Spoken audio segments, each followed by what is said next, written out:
What is up, my peeps? Joshua Smith here with another weekly real estate tip here at GSD Mode Studios. And today, guys, we got a tip from one of our listeners, from Alec, or a question from one of our listeners that I'm going to answer for today's real estate tip. And this question is around door hangers, flyers, and direct mail pieces, and wondering if they're still worth it. Now, real quick, before I get into today's content, if you guys have a question that you would like me to answer here on these weekly episodes, that an obstacle that you're facing in your real estate business, would like me to go to deep in any topic, shoot me an email at questions@gsdmode.com. Questions@gsdmode.com. Also, if you're watching this on YouTube, make sure to hit that subscribe button below, and then knock that bell next to the subscribe button, which will ensure that you are alerted every time we release one of these new weekly episodes so that you don't miss out on this great content. And if you are listening to this anywhere audio-wise,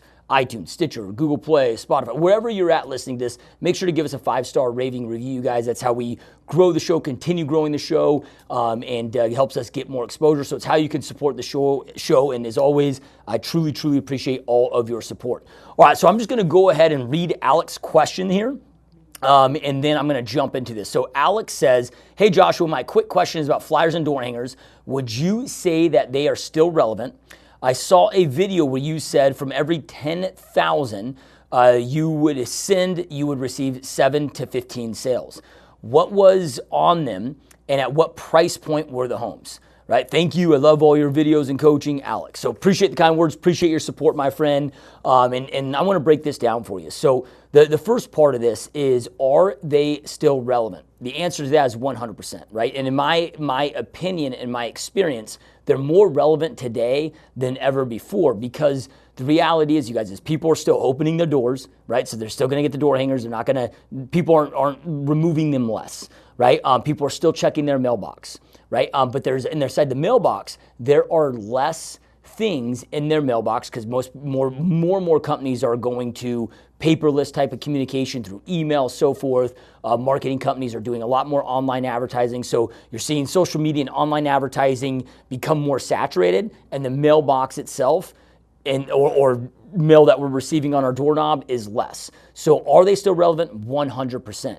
Now, the more important question to that is it something that you're committed to doing, and is it worth you doing in your business? As I've stated before, I got to the point where I was doing over 50,000. I had in my geographical farm area that I was doing door hangers, which evolved into direct mail once every door direct mail came out. I started off doing door hangers, and I found both of them to be equally as successful, whether it's a door hanger or a direct mail piece. Door hangers were cheaper, less costly than a direct mail piece initially, before EDDM came out. EDDM is every door direct mail through the United States Post Office.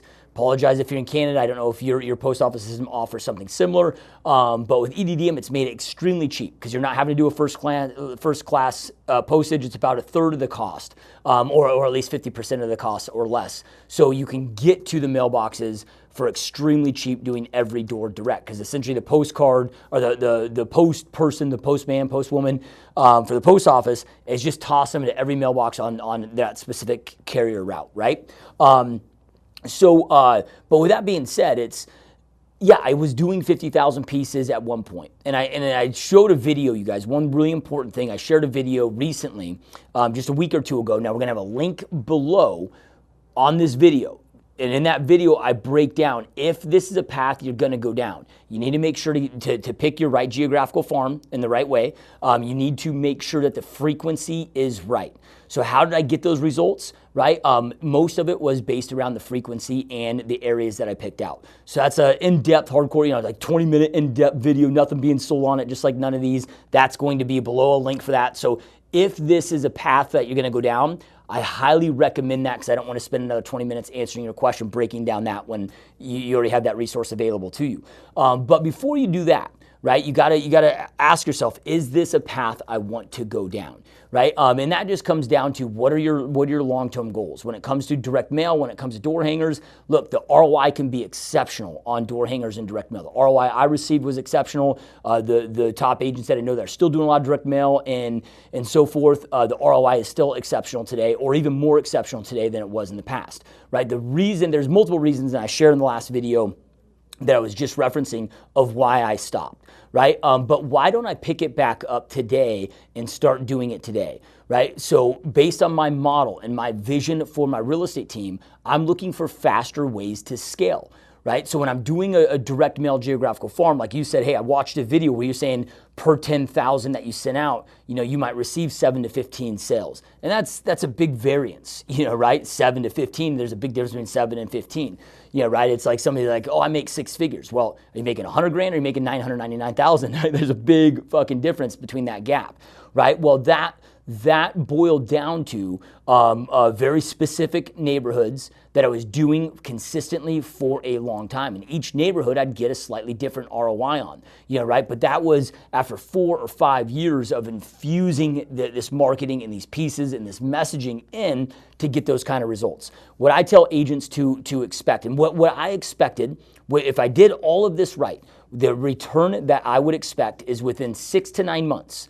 Right? And the reason I use the 6 to 9 months is because sometimes you got lucky and you'd hit that within 6 months. Sometimes it might take as long as 9 months. But within that 6 to 9 month range, my goal, and I was very, very successful at accomplishing this goal, was 1 sale per 2,500 pieces, right? And then over time, it's like, fine wine, it gets better with time or whatever. I don't know that, I'm not a wine connoisseur, but you just use that as an analogy. So it gets better over time, which makes sense, right? Because now the reason it gets better over time isn't necessarily because the direct mail piece or the door hanger piece is converting better, right? But now you've got more signs in the neighborhoods. You got more social proof. People are seeing, you've got that brand awareness from them. It's not that physical piece is more effective. It's that you've taken the market share in their minds, plus, right? You've been selling and working with a lot of buyers and sellers now in that neighborhood that then the referrals start to kick in as well. So it's this compounding effect of this.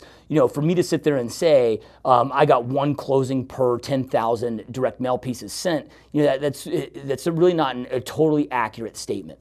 Right? Now, was I getting those results in certain areas based on, for amount of sales that were happening, based on amount of pieces I was sending? Yes.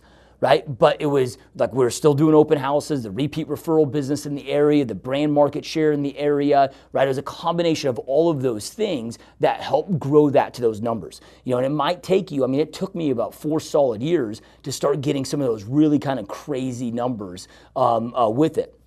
But then going back to, is direct mail or door hangers right for me? The biggest deciding factor on that, and the reason I'm not doing it today, is based on the scale that I have. Right? Like I'm looking to add 45 agents to my team just this year. Right? I want to have 100 agents by December 31st of 2020. I want to have 100 agents on my team. So I'm looking to scale my real estate team, not a brokerage, real estate team, very quickly, right? Well, I need sources that doesn't take 6 to 9 months to keep building, and I got to take a tremendous amount of risk, right, and stroke some big checks to do that. And I can't grow the geographical farms at the rate I can grow agent count. Right? So then I am looking for ways, which we've found, right? For us, it's paid Facebook traffic and then open houses, right? Both of those are paid Facebook traffic, might be a little bit slower. It can be 3 to 6 months. The average Facebook lead that we have in our system is 6.7 months out from working with a real estate agent, right? But there's going to be some deals that are pop more instantly. I can get an ROI much quicker, and I can start generating leads at a much cheaper cost with Facebook ads than I ever could direct mail, right? Open houses, of course, don't really cost any money out of the equipment. It's the quickest way to now immediate money in any of our businesses, right? So we are looking for ways to scale, right? And I wanted to go deep into that to share the reasons of why we don't do them. Now, if I was a real estate team leader or a real estate agent like so many, that don't plan on creating a massive mega team, right? Like I picture by 2025 having 350 agents on just my team. Like I want to create and just scale this massive, massive mega team here in Phoenix, Maricopa County, or Phoenix, the metropolitan area of Phoenix, because our market can sustain it with over 5 million people, fastest growing metro in the country. Like we have the ground, the area, the market share. I mean, there's enough business to be able to sustain way more than 350 agents on my team. I mean, there's 60,000 agents in just our county, right? So now you might be an agent that's like, look, I don't want to ever grow a team, right? Or man, I just want kind of a smaller, high-producing team. There's no right or wrong on what your vision is and thought processes. Look, it's your goals, your vision, your thought processes. The only thing that's right is staying true to what you truly want and not allowing outside influences to sway what you truly want. Like you got to kind of slow down that noise and really pay attention to what you want. So if I were in either one of those buckets, 100% I would be doing direct mail and or door hangers, right? I would go out there and just, hey, I want to dominate this zip code. And if I dominate this zip code or these, this city, let's just say, and we could do 200 units a year, 300 units a year with a team of 6 agents plus myself and a staff member, from an individual agent wanting to just build up to me selling 100 homes, just myself and maybe a part-time assistant, right? I then 100% would be doing direct mail and direct mail and or door hangers, right? So that's kind of the first element to your question. Now, one of the most important things, you guys, with this, other than deciding that this is something that you're going to do, right? Because once you decide that you're going to do it, you got to play the long game. There is no instant gratification when it comes to business. There could be ways that lead to quicker business, like open houses, like calling your lender's old apps, right? Which anybody starts doing that, you can get a couple clients within a couple days, right? That's an extremely quick way to go out there and make get business without having to spend money. But for the most part, as we're building our businesses, you guys, we got to be patient. We got to play the long game, right? And understand, like, you got to be able to fund this, right? So, okay, hey, when I would pick a subdivision in a neighborhood and a house count in that neighborhood and subdivision, it was, okay, hey, what can I sustain as far as an ad spend for the next 12 months without making a penny off of this venture? Like, that's how I planned for it. I had that much money in the bank for that area, right? Or that much overflow of consistent money coming in that I could afford that. So even worst case, after 12 months, if this didn't give me an ROI and I decide to abandon it, dude, it's not, it always sucks losing money, but it's not going to put me out of business, right? Because you got to commit to that for the long haul. So really important there with that. Then your next question is, what was on them? Right, so all of my marketing pieces that I sent out, this is kind of the framework that I follow, right? The first 85% of the piece, whether it's a door hanger or as a direct mail piece, the message was the same. And I'd send out the same piece every single time. Once I got a winning piece, I kept sending that out for years and years and years. The pace didn't change up. You got to realize that it's 2 seconds from the countertop to the mailbox, or to the trash can. Countertop to the trash can, or off their door, glance to the trash can, right? So I just wanted to hit them with that same consistent message. But 85% is really what's the with them, like what is in it for me, for the consumer. So it was, what was the value to them? The last 15% was branding for me. So at the bottom, I'd have a banner with my for sale sign, where they used to always see my for sale signs, a picture of me, right, all my contact information. Now in that first 85% though, there was at the very bottom of that, there was be a call to action for them to either submit to get a free home valuation on their home, no obligation, no pressure, hassle-free, home valuation on their home, and then a call to action. Call me today at whatever to set your 100% zero pressure listing consultation to get all the information that you need to see if now is the right time for you to sell your home. Right? So those would be the call to actions. Very, when I say very small, it's not taking up a huge percentage of that. Right? And then above that, I like to have 2 to 3. Now, the most important thing of why it is not 2, why it wasn't 3, the direct mail pieces, because in my direct mail pieces, I do a 6-inch by 11-inch mail piece. So it's larger than I could fit on the door hanger. And the cool thing is you don't have to have a perforated door hanger. Those are very expensive. You can do the same size mail piece and just slide it in the crack of the door. It's just as effective, right? But then on there, I'd have 2 to 3 guarantees, depending on what I was offering at the time, right? So I have another guarantee video that will link to this as well below. So this could turn into some binge watching for you, where I break down different guarantees that I offer in my business, right? But these would be specific, because who am I going after? Home sellers, right? So like as an example, we know for the last 20 plus years straight, the number one concern for home sellers is listing their home with a real estate agent that overpromises and underdelivers, and now they're stuck. Right, that's the number one concern across the country and has been for several decades now. Right? So one of my guarantees in there would be my one day listing agreement, which I explained in the guarantee video of how that works, right? So make sure to link below if you're curious about how to implement guarantees, or not necessarily guarantee, you call them guarantees, unique selling propositions, just differentiators, right, that differentiate you from your competitors. So our one day listing agreement is, Joshua Smith Real Estate Group, or now Revista Real Estate Group, home of the one day listing agreement. No contracts, right? You're 100% in control. If you're not happy with our services, fire us anytime, right? So boom, that would be on there. My guaranteed sale, right at the top of that, your home sold guaranteed, or your home sold guaranteed, or we buy it. Your home sold guaranteed, or I pay you $5,000, right? Whatever that may be. And again, I break that down in the guarantee video. I talk for, about 20, 30 minutes, just going deep into how to develop unique selling propositions, but in such a way that gives them peace of mind, right? Because the guarantees aren't going to make or break your business, but it is 100% going to help you get to more kitchen tables, right? Which is the goal. And, but also how to set them up to protect yourself, right? So how to add that value to the consumer that eases their mind, delivers, eases their comfort level, if you will. But then you got to make sure that you're protecting yourself with those. So I talk about that in that other guarantee video. So that is what was on them. Two, if not 3 guarantees, right?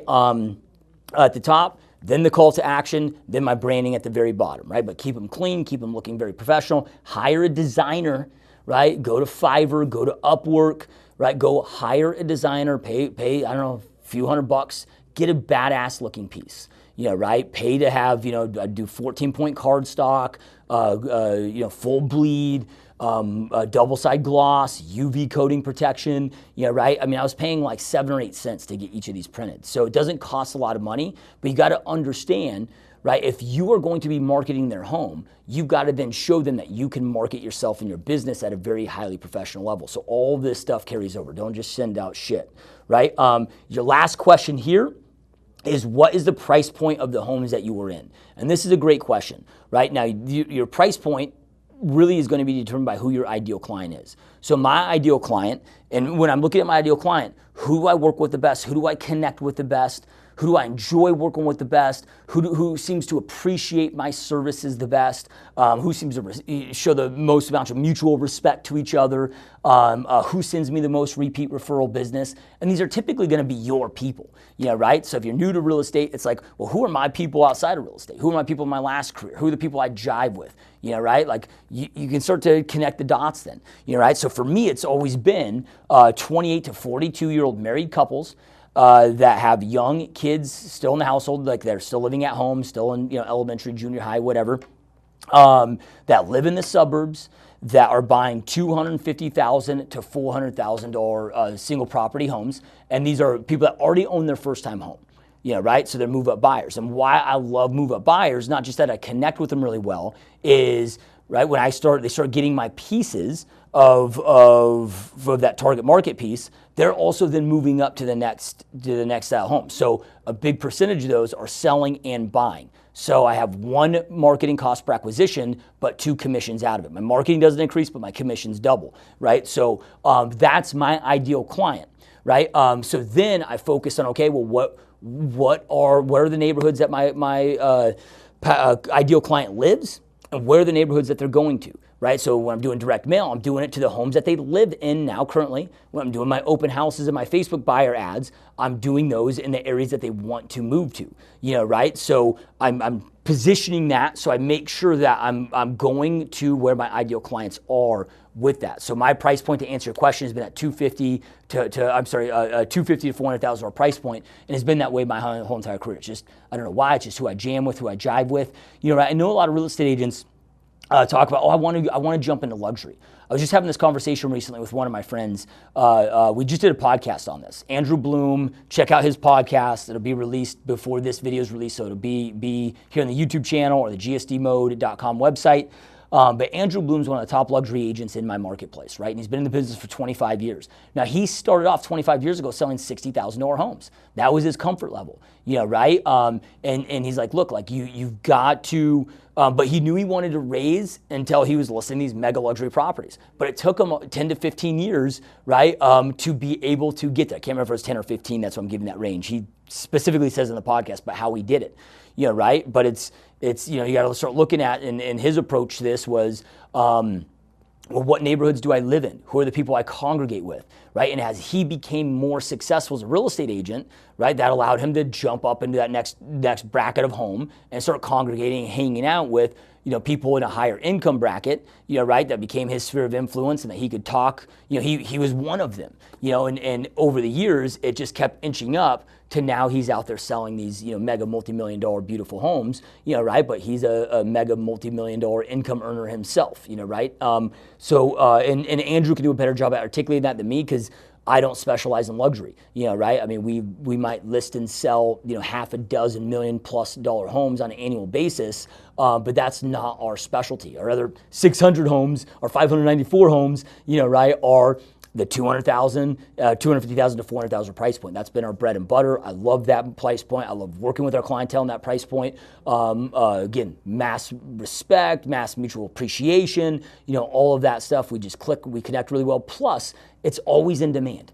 Right? Like they're always there. They're always selling, buying. Right? There's more turnover in that price point, and I like to play the volume game. So the reason I wanted to go a little bit deeper into each of those things is, there's more than just a quick answer to these. There's always, you got to be able to read between the lines with these. So anyway, I hope this helps answer your question. Again, you guys, if you have any questions that you would like to be answered here live on the show, shoot me an email to questions@gsdmode.com. And if you guys love this content here on this channel, if you found this valuable, make sure to go to 41 tips with joshuasmith.com. These are 41 weeks of in-depth coaching strategy tips, just like this video here that I created for you today, that I deliver to you each week in your mailbox. These are things that are proven that I do in my business, that I've done over the years, that have helped me make millions and become one of the top real estate agents and team leaders on the planet. Nothing being sold, no BS, no fluff, just hardcore information to help you grow the hell out of your real estate business. So again, it's 41 tips with joshuasmith.com. All right, guys, thank you so much for watching and listening. Keep up the amazing work. Keep kicking ass, and I will see you next time. Peace.